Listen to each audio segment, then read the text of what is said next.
Now for our homily. The woman who's going to speak needs no introduction, but I will just mention that she's my mom and that she helped found this fellowship. So, Ann Stebbins. Hugs first.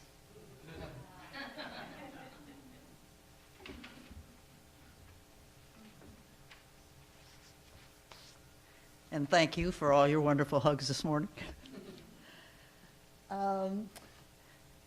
My topic today is the fellowship movement, and it doesn't say so on your program, but it's about the fellowship movement and us.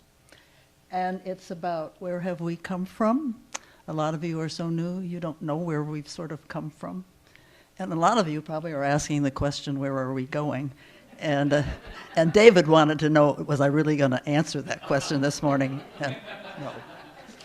Anyhow, I have always been churched, ever a church member.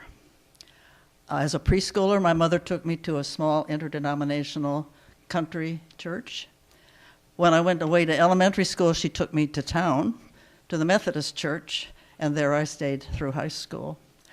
When I went to college, I joined an interdenominational United Christian Fellowship, which was 8 denominations cooperating with the YM and the YWCA to provide student religious presence on campus. And when I moved to New Haven with my husband, we were Methodist. He had to do a, what do we call it? I've got it here. A field work at Divinity School, and his field work was at the Methodist Church because he expected to be a Methodist minister.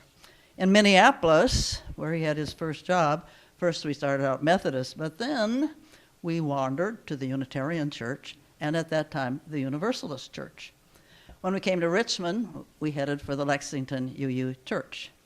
And then in 1978, I became one of the founding members of the Uufmc, and I say I joined an experience rather than an institution. I have just finished reading Origins, a book by Dan Brown, where the main character argues that the two key questions that humans ask are did we come from, and where are we going? That has been a question I have heard voiced here at the Uufmc about us. But it's also part of the answer is that we came out of this fellowship movement, where we've come from. It was a key strategy, first of the Unitarian Church and the Universalist Church, who were not together at that point, about how to answer the larger question, where have we come from and where are we going? Let's see if I can do this right. What am I not doing, Robert? Oh, I have touched it. Oh. Or here. I'll do it for you. Okay. All right. The fellowship movement originated with the American Unitarian Association, AUA, formally in 1948, and it continued through the merger with the Universalists in 1962. It was a particular historical moment after World War II. The baby boom was happening, and parents were looking for a place to send their kids to Sunday school, something that matched more their view of what religion should be. It was a time of the growth of suburbs. Suburbanites were looking for new social ties to take the place of those that they had broken away from family and from place as they moved around. It was a time of growth of social activism, rise of the civil rights movement, rise of the feminist movement, rise of anti-war movements, rise of environmental movements. It was formally supported by the American Unitarian Association, AUA, I'm going to shorten it after this, before 1962, and then by the UUA, which is the Unitarian Universalist Association that we belong to now. UUA had already established the Church of the Larger Fellowship. That's an organization under UUA that allows people who do not live near a Unitarian church to become members and to get information, have ties with Unitarian Universalism. UUA had also provided ministers at large to go out and help groups start churches if they wanted to. So that went before the fellowship movement. Lexington UU Church began as a fellowship and gradually became a church. In fact, it went back and forth a few times before it finally ended up being a church. And the Lexington Church actually provided support for us. They provided encouragement through ministers came here, gave sermons, gave advice, and members of our group went there to see sort of what they were doing and figure out what a fellowship would be. UUFMC was actually started.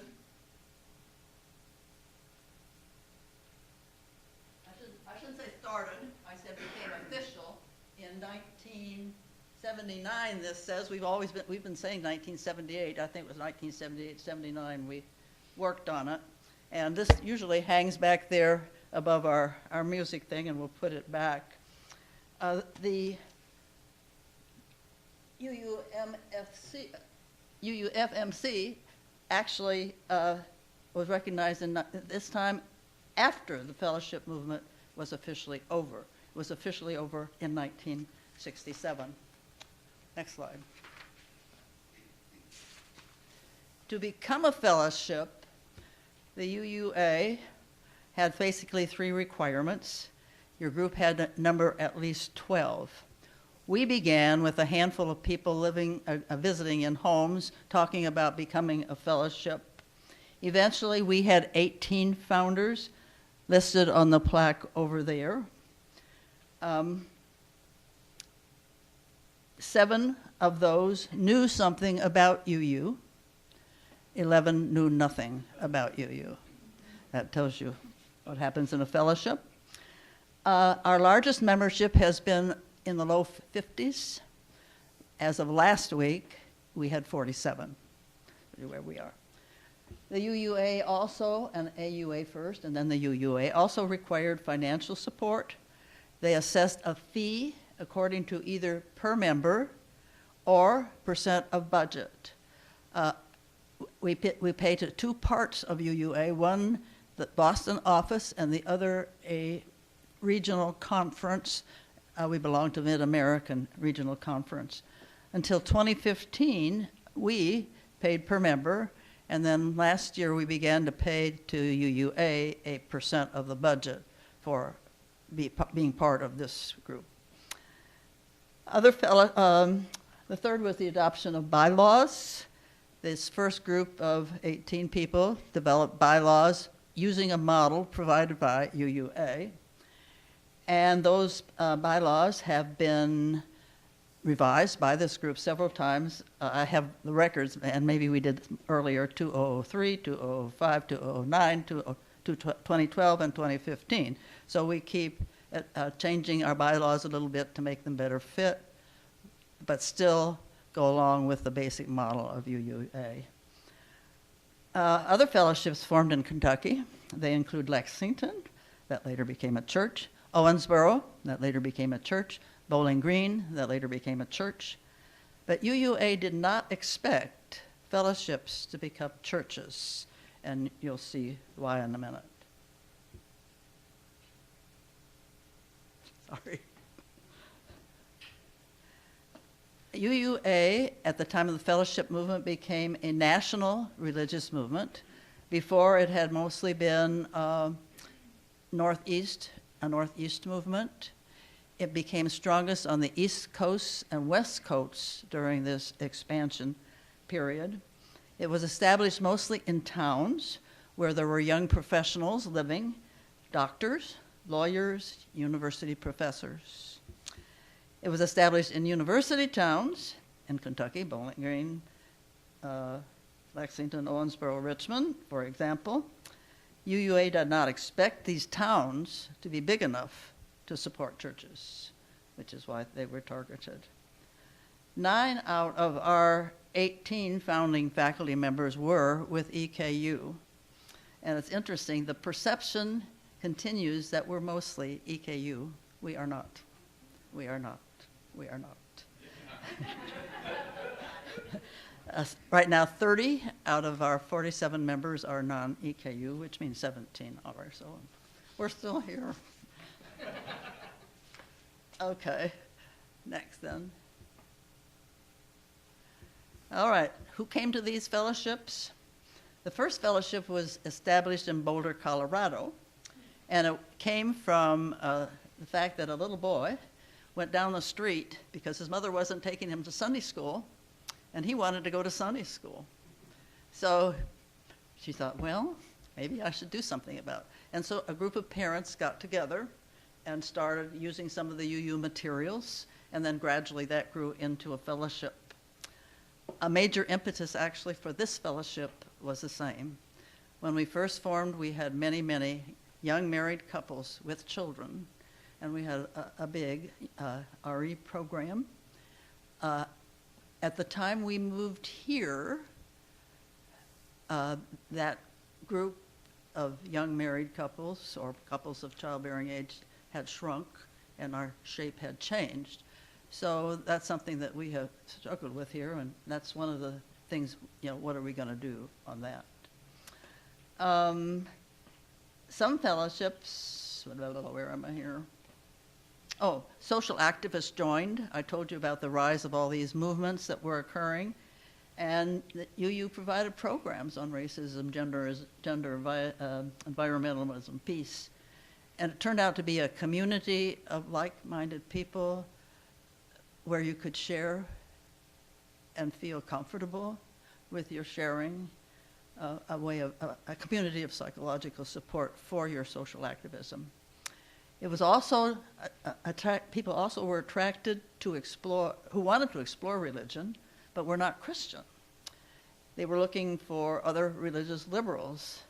Often there was no UU group nearby, and they had two choices. They could become a member of a UU church of the larger fellowship or start a UU fellowship.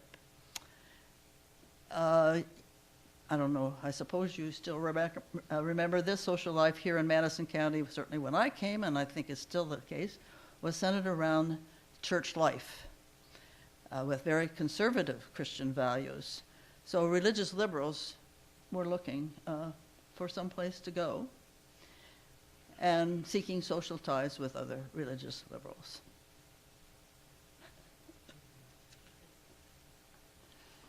The fellowship movement ended in 1967, officially. The UUA decided to withdraw staff and financial support from spreading these fellowships because UUA was facing its own financial problems. This is after the merger, and there were some problems at that time. So what happened then? Well, some fellowships became churches, in spite of the withdrawal of support, like Lexington, Bowling Green, and Owensboro. Some churches spun off new fellowships, like Bowling Green and Owensboro. So you go there today and you have both a church and a fellowship. Some fellowships did not have enough lay leadership to do the work, and we know it's lots of work, or persuade others to do work of maintaining the fellowships, and failed. Madison County fellowship almost failed. We got down to 8 members one time. Frankfurt attempted to create a fellowship, but apparently they had failed. So there were the end of the fellowship, the movement, but not the end of fellowships. Okay, Robert, we're ready. It's widely recognized that the fellowship movement had a very positive effect on UUA. It created, first of all, the National Liberal Religious Organization rather than a regional one. It was a place for those with antipathy toward religious language, God, church, worship, prayer, sanctuary, and it turned out to be therapeutic for a lot of people who went to these fellowships. Helped them to come to terms with the religious vocabulary, helped them to come to terms, learn about religious sources they didn't know anything about. It was a place for humanists a place for fallen Catholics, a place for fallen Protestants, a place for isolated Buddhists, a place for isolated Baha'i, a place for, who else have I got here? Gnostics, and others who felt excluded when they went to a Christian church. It changed UU services by adding new music that had not been used by UU before. It changed the music both in fellowships and in churches. The UU hymnal was edited. The New Teal hymnal that we sang out of last week was created.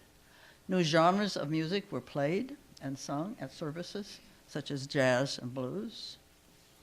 It also challenged the hierarchical organization of Unitarianism, that is, ministers as authorities, and encouraged the development of lay leaders in both UU fellowships and in UU churches. Uufmc has benefited from these legacies. We have used music in ways not used in UU churches, although we have often had a part-time seminary student or ordained minister. We have depended mostly on lay leadership, and most of you have provided some of that.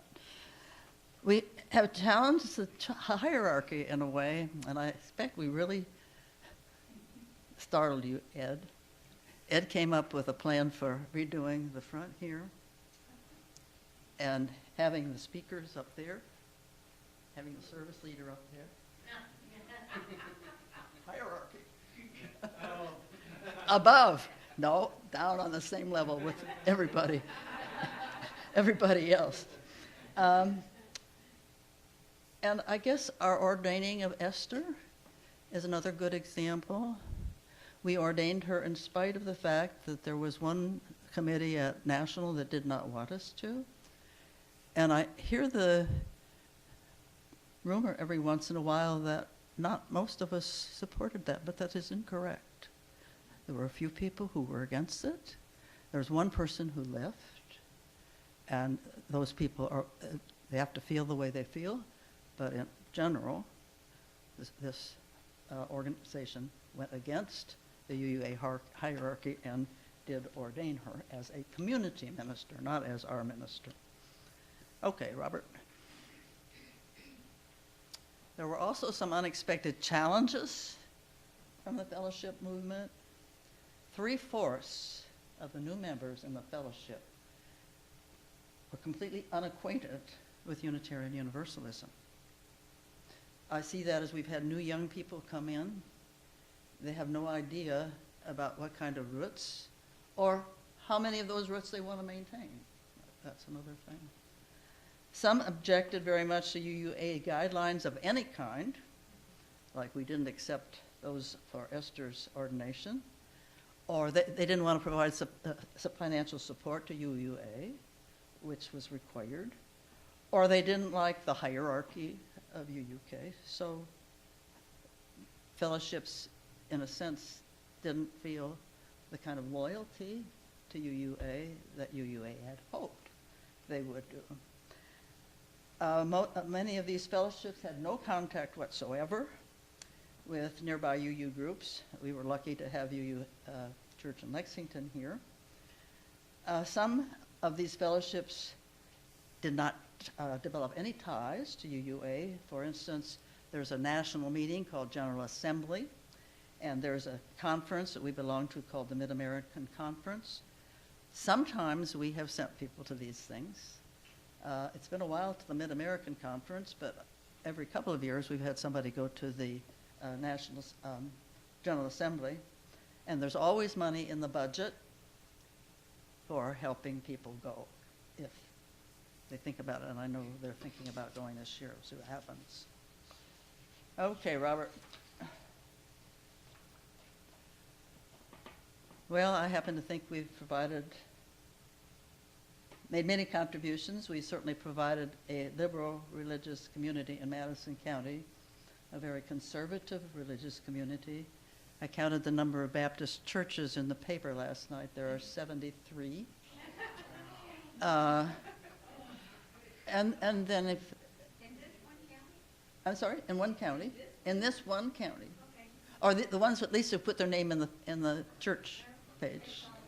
And then obviously there are a lot of other holiness and other kinds of Christian churches and a few non-Christian who have much more conservative. So we've been a home for religious liberals. We've provided a liberal social community, a place to call home away from home, so you don't need to guard your conversation. You realize you can have a conversation with people about the environment or whatever, you know. So I think it's been good. It's provided a social justice community. We have become accredited as a welcoming congregation. We took a year to do that. Social justice. We've had people who've worked, demonstrated on standing on the side of love efforts in the community. And we have provided RE for children, a place for parents to bring children who felt isolated in their classroom because they were not Christians. And of course, I'm one of those whose daughter went to first grade and was going to hell because she was Unitarian. The UUA provides wonderful materials for religious education for children. Our first teacher was Sally Smathers Davis, and she comes back about once a year to see us. She was our first she's a volunteer. Our first paid teacher was Becky Denton, and she's only come back, I think, for some memorials, so I think most of you probably don't know her. Michael Taylor was our had the longest tenure as an RE person here. Excellent one. So we have, and we currently have an RE person. We don't have families with children. So anyway, we've then provided RE for adults. David was one of the very important people that got this started. And now we have Debbie and Diana, who are doing the RE again. And I think it's been very successful, all of it. It's been a wonderful place. So we provided that. Okay, I'm going to end up by having a few people I've asked to read a little bit, to answer some questions I've asked about UU, which maybe is a way we can find out more about where we want to be going. So, David, would you come up and read first?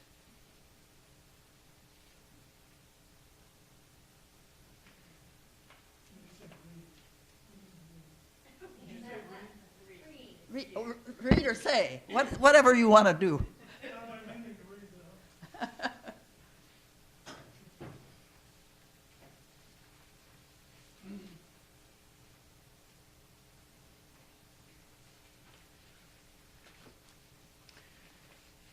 13 or maybe 14 years ago, my wife and I were living actually in Berea at the time, and we had been in the Episcopal Church for 30 years. I had, in my early days, I grew up in the Baptist church, and we were married in the Methodist church, and we stayed in there for 6 years, and that was all we could take.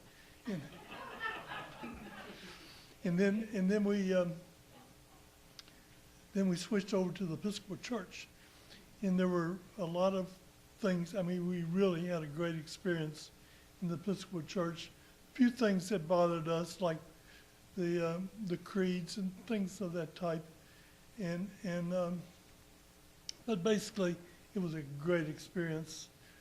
And I had one priest who was just outstanding, and under him, he stayed with us for 13 years, and that's when I raised my kids, 4 kids.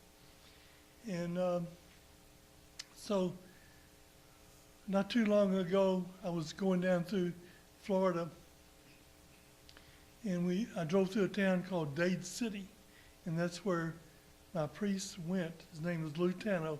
He went to Dade City when he left our church. And So then I was living in Berea, a lot of other things going on, but my wife and I were constantly looking for more liberal, and use that term, liberal groups, that would be more inclusive, and we had talked about the UU organization, but we had never had an opportunity to participate in a UU fellowship or church. So we said, well, I've heard that there is a fellowship in Richmond. So we said, well, let's go check it out. And we went to Richmond, and there's a few faces here, Joanne and Ann, and I believe Diana, you were here then, and Mary Ann and Stu and Dot, and we were just so impressed with all of these people. They were just so welcoming, and so we said, well, let's go back. And so we did. We went back and back and back. So now it's maybe 13 years later, and we're still coming here, or I'm still coming here. My wife passed away a few years ago. And so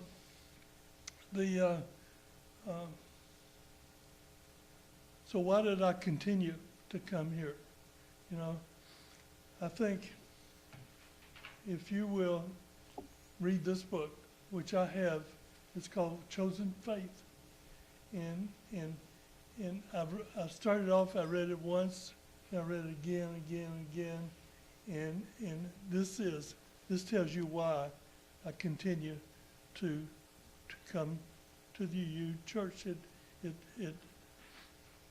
It lists the 7 principles. It's got 12 chapters, and there are 2 authors, and I have met one of them at a General Assembly, and it's just a great book, and I think there's some copies in the back. If there are not, then the board needs to buy some more copies. There should be about 5 or 6 copies. Okay. Because, everybody, if you have any questions about what UU stands for, and what the fact that it is, you can be an atheist, you can be an agnostic, you can be a Hindu, you can be a Christian, and still feel very comfortable here, because that's what I've done for 13 years. And the main thing that attracted me here was well, I'll call it fellowship. We call it a fellowship, but it's the group of people. It's not necessarily what they talk about on Sunday morning, And I love to hear Peter talk. Does a wonderful job, but that's not the reason I keep coming back. I keep coming back for the fellowship, and for just the feeling that I have when I'm in here. And so I don't know why they took down our 7 principles. They're up there. But I can't see that. So where's that thing that used to be here? It was blue and white. You could read it real easy. That was fancy. I know it. So what happened to it? It's back in that little building, back in that little room problem. Well, can we have it back? I thank you, David. Yeah. Okay, so Stella's going to come and tell her story.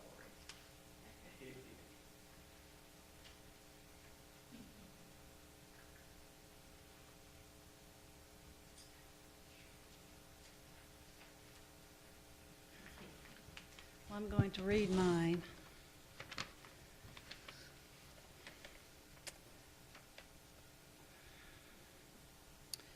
The reason I first came to Uufmc, it was in April of 2012. I first attended as an assignment It was for my diversity counseling class. And it was also a personal choice because I had been searching for a spiritual community who welcomes LGBT folks. And so that my sister could experience authentic, open, accepting community connection.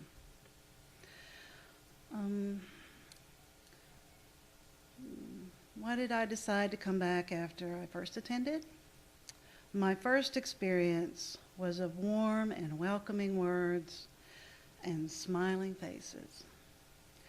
I was immediately embraced by Anne, and Lita approached me and she introduced herself and she said, "Hi, I'm Lita," like, you know, Lita Parade. It's like, okay. And I love that.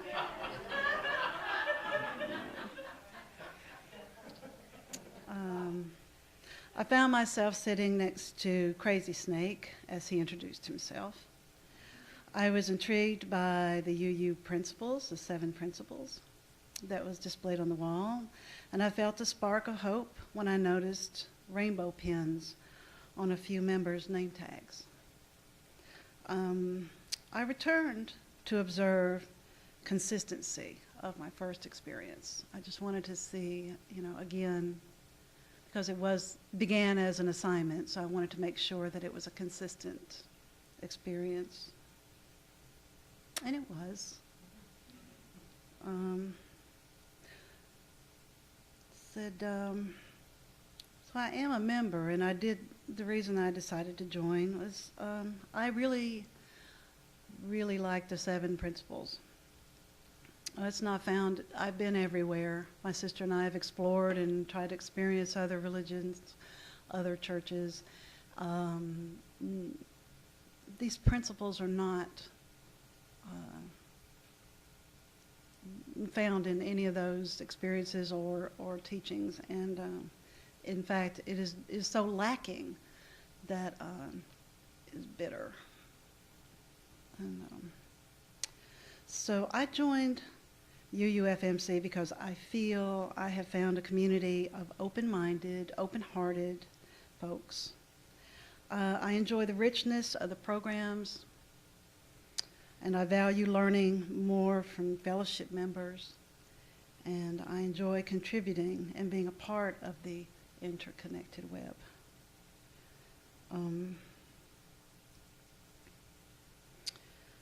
I would encourage visitors to return. So when I entered Uufmc, I came as a curious but skeptical person, and I left feeling hopeful and more curious. And the warmth and welcoming interactions from Uufmc members is the reason I came back again and again. And I feel others will too. So, Thank you for sharing with us. Ed, would you come and share with us?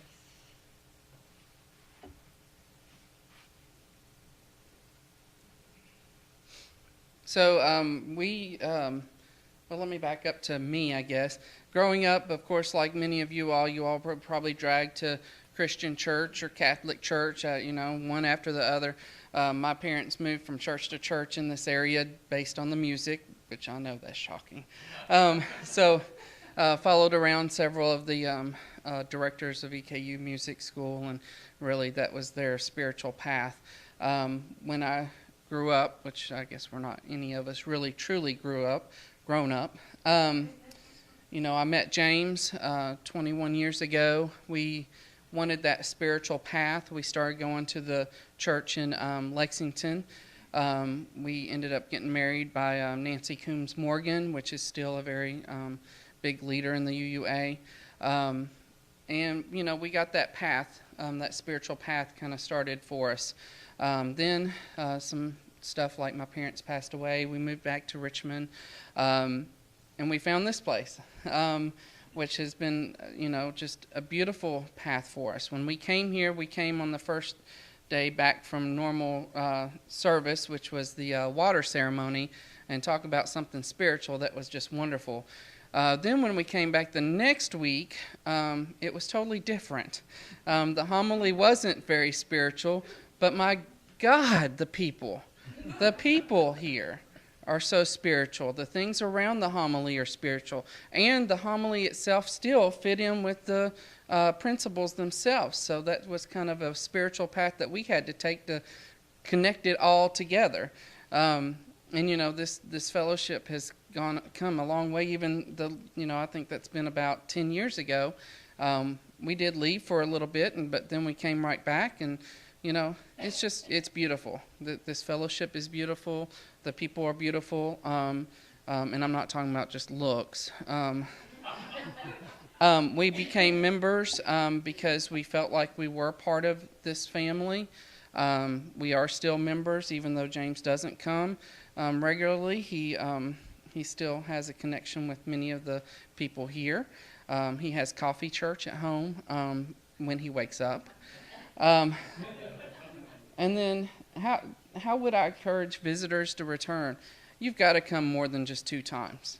And that's what I tell a lot of people, is to come more than 2 times, because one day something different, you might not gig it. The next week you might gig it. Then the next week you might not. It's just one of those things. But the biggest thing is to learn the people, because we're all on this spiritual path together. It's a beautiful spiritual path, and we learn from each other. And that's one of the beautiful things about UU is the fact that it doesn't matter, like everybody has said, who you are, what spiritual path you were on. Let's do this thing together. Thank you, Ed. James was once our vice president, and he did a wonderful, wonderful job as vice president.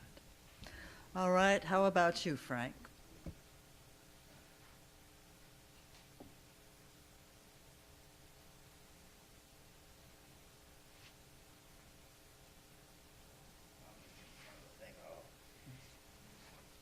Well, like a lot of people, I'm a recovering Catholic.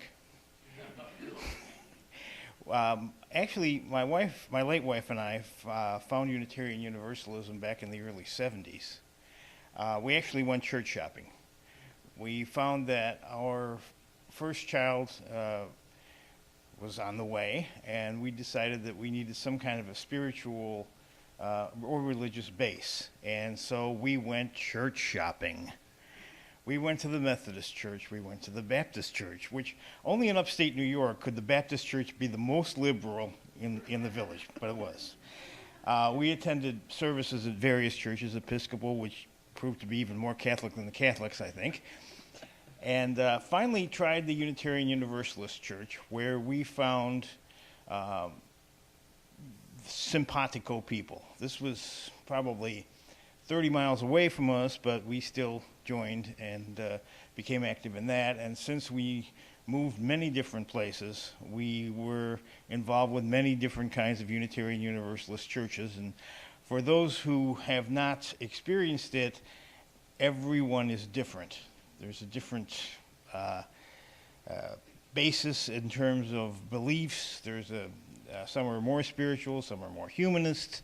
So it's a very interesting situation. And when we came to Kentucky, we decided to check out the fellowship. Frankly, it was the only game in town. I mean, there are churches that say Church of God, but not really. They're Christian churches, is what they are. It's not really a broader perspective. And UU provides a broader perspective of religion. And the fact that it's non-creedal allows you to make up your own mind. I'm involved in the adult education right now, and building your own theology, I think, is a fascinating concept. And I mean, I pretty much already got it up here, but it's good to talk to other folks and get ideas and have things bounced off. The reason that I came back is I found the program topics to be interesting. I found the people to be very warm and welcoming. And I think the word fellowship is probably key. You've got a community here where people share a lot of the same values. Obviously, you live in Kentucky. You know what it's like out there. There's not there's not a lot of liberal anythings. and including your own family, for the love of God. And you can come here and discuss openly with people who are like-minded. So it's attractive from that point of view. I have not joined the fellowship at this point. I consider myself a friend of the fellowship. And as far as encouraging visitors to return, personally, I would plan more spiritually based programs, possibly with ministers, etc. I do enjoy the programs, various types and kinds. However, there's a very strong humanist bent here, and I think that's probably a reaction to living in central Kentucky, because here it's Jesus this, Jesus that, Jesus. So, so I do understand the philosophy. However, I would personally welcome more spiritual programs. Thank you. I guess that's it. And Susan, did you come in? Oh, Susan and Peter. Okay. You're not going to speak to us. I tried to get back. I tried, Ann. Well, she needs at least step there. I agree. By you. I would like to say, first of all, that I like everything Frank said. Not that I disagree with anyone else, you know, but I liked what Frank had to say. We were members of a UU church in Mississippi, and we visited a quarter of a mile down the road to Janet's house at least once a year, and of course she came here, and so since we were already UU, we came here with her. I don't know how many years that happened, and folks kept saying, when you coming? You know, we promised we were moving here, and we finally did. And we wanted to maintain our membership with UU, our association. I like what Frank had to say about developing our own theology and everything. But I would like to remind us of the principle that says that is a free and responsible search for the truth. We are not free to do what we want. We are not free to think what we want. We are free to think what is right in a fellowship. We are to be welcoming to others, to care about them as individuals, and most will want to come back for that. Thank you, Peter. Our younger contingent isn't here today, but Becca, if I can find it.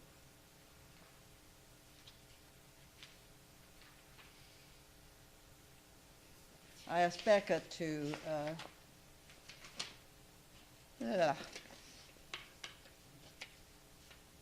share with us her experience. Help. Here it is. I asked these questions, Becca, why did you first attend Uufmc? And she said she had previously attended a UU fellowship in Athens, Ohio, for about a year prior to moving to Kentucky. I wanted to continue my UU journey and found a spiritual home with the welcoming congregation of Uufmc. Why did you decide to come back after you first attended? She says, the very first service I attended was a water ceremony. It was inspiring to find a group who also valued water for its spiritual nuances and its vital role as a resource. After week one, I was smitten with the community found at Uufmc. And she said, I asked the question, if you were a member, why did you decide to join? And she said, I actually don't know if I'm a member, so I need to check up on that, whether or not she signed the book. I asked, how would you encourage visitors to return? And she says, once folks have entered the doors, the Uufmc speaks for itself. It is a motley crew, making up an active, progressive spiritual family. Visitors are made to feel welcome and safe to express themselves. And to visitors who are interested in making the Uufmc their home, I would look forward on the calendar to select upcoming homilies that pique their interest in a way to draw in repeat attendance. I think, where are we going? I think I would like to, in the future, have all of you respond to these questions. And thinking about how would you invite visitors to return, I assume you would give us some good ideas, maybe about where we should be going.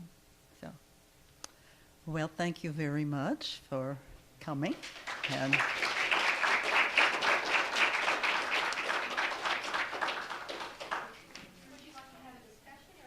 I'm sorry? If people want to ask questions, fine. There is a section, if you go to the UUA website, and if you've not been there, it has so many things on it, and that's one of the services we get for the money we pay, is that they provide us materials all of the time. And so there is a section on the fellowship movement. There are various activities, there are various readings. If anybody's interested in following that up, if you have something else you'd rather look up about UUA, it's there. So any questions in particular?